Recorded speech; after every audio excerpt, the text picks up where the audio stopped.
So I call this the unintended consequences of technological innovation. In 1945, the United States changed the world by dropping a nuclear bomb on Japan, thus ending the war and Japanese imperialism. And what that did was a couple things.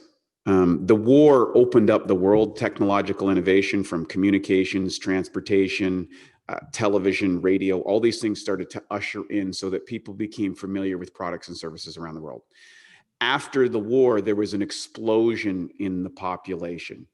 And you look at 1900s, I think it's like 95% or 98% of people had worked on a farm. They actually farmed and grew their own food, fresh, natural, full of enzymes, probiotics, minerals. They did putting manure. They did a 7-year crop rotation. They would plow hemp back into the soil to reconstitute, let it go fallow year, and then move different crops so that they can maintain the nutrient density. But what happened after this baby boom is that the world governments started to realize, how are we going to feed all these people? People started living in the cities, and manufacturing became a bigger issue, and technologization, robotics or machinery, which are essentially early forms of robotics when you have big tractors and farmers and balers and things like that, which were all dependent on manual labor, started to get ushered in.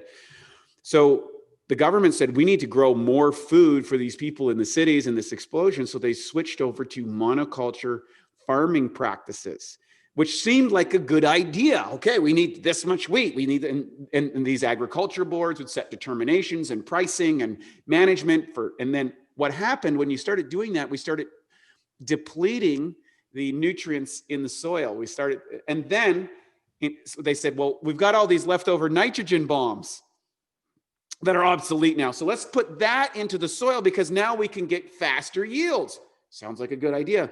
But what happened is we gave up protein, which got converted to enzymes, which limited the amount of minerals and vitamins that the plants were able to absorb and utilize it out of the soil. So now we're getting more yield, but less nutrients.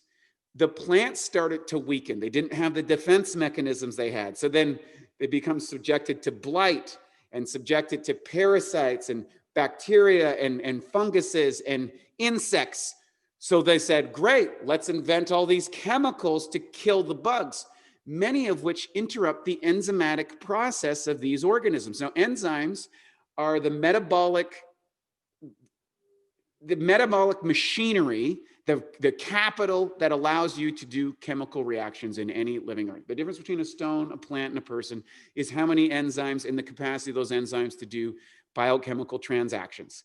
That's really what enzymes are, and they are essential to living organisms, and you have what's called an enzyme bank account. As that diminishes, you're able to do less and less things and become more subjective to other foreign invaders to eat you or destroy you. This advent of chemicalization, and then we got into pasteurization to reduce the bacteria, and shipping and packaging and adding dyes and preservatives to this food. So all of these things started to happen to our food supply. When you add those things into the digestive system, you think, well, you need a little bit of spray to kill these insects, right? Well, how much of that spray, if you're consuming it, will kill you? Well, guess what? Now we have 13% of the emergency hospital visits that are related to gastrointestinal issues. That's people going to the hospital in an emergency situation. We have over 100 million people on any given day in the United States that are suffering from digestive distress.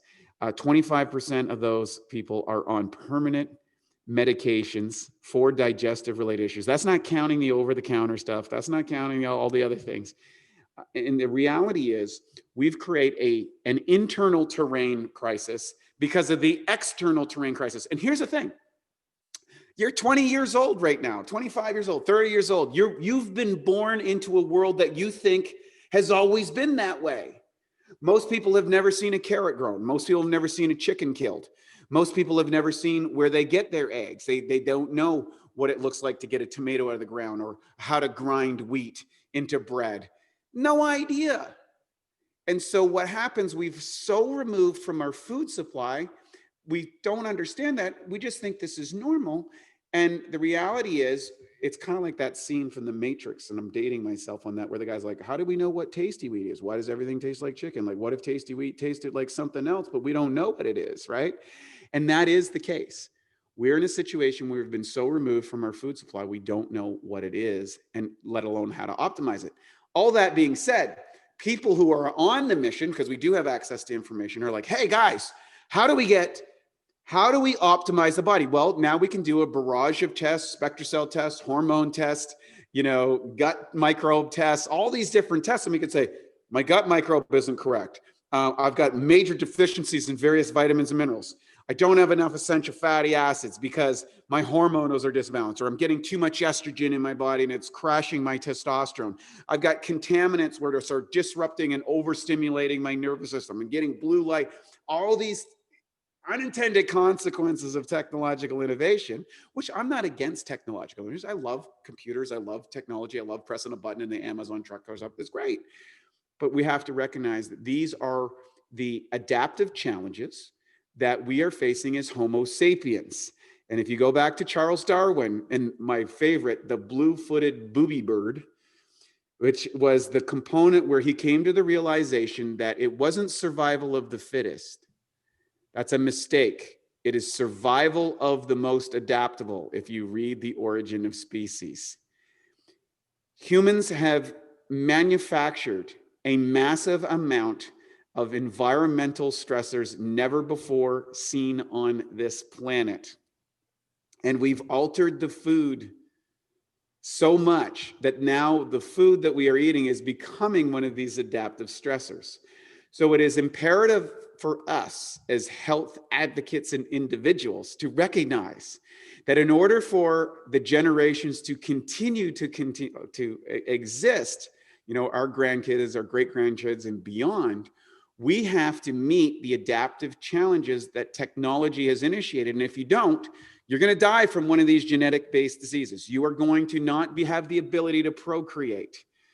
You are going to be in a state of compromise that won't allow you the mental veracity or the immune system response to survive, procreate, and produce more offspring and keep the species going.